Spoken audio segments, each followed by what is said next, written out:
रात के 11:30 बजे थे। कमरे में मध्यम रोशनी जल रही थी और खिड़की से हल्की सी चांदनी अंदर उतर रही थी।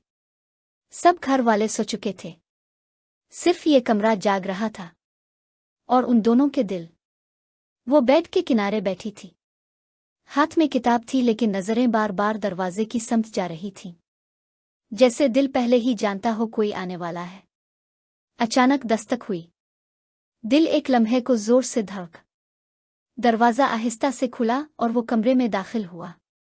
कुछ लम्हे बस खामोशी छाई रही, सिर्फ दिलों की धड़कन और सांसों की सरसराहट। वो आहिस्ता आहिस्ता करीब आया, इतना करीब कि इसके कदमों की आहट सुनाई देने के बजाय महसूस होने लगी। वो कुर्सी पर बैठी थी, इसने नजरें उठाईं और उसकी आंखों में झांक कर रुक गई। वो मध्यम लहजे में, ये खामोशी बहुत कुछ कह रही है।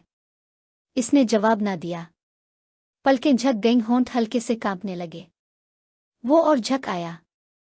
इसके बालों की खुशबू उसके चेहरे पर बखर गई। इसने हाथ बढ़ाकर आहिस्तगी से इसके हाथ को थाम लिया। लम्स नरम था, मगर इतना शदीद कि इसके बदन ने कपकपी दौड़ गई। वो कहने लगी, ये ठीक नहीं, मगर हाथ नहीं छुड़ाया।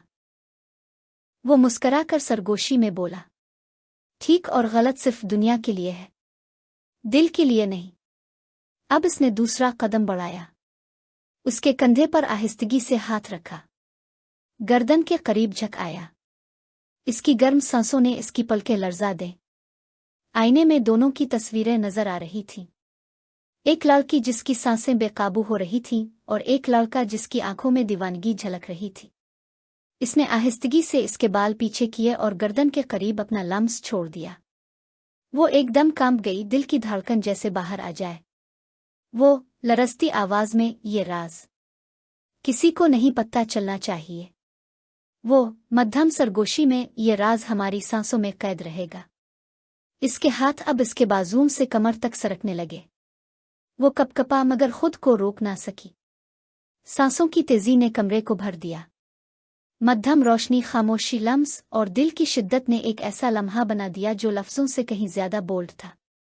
ये लम्हा उनका था, सिर्फ उनका, और ये खामोश राज हमेशा उनकी धड़कनों में जिंदा रहने वाला था।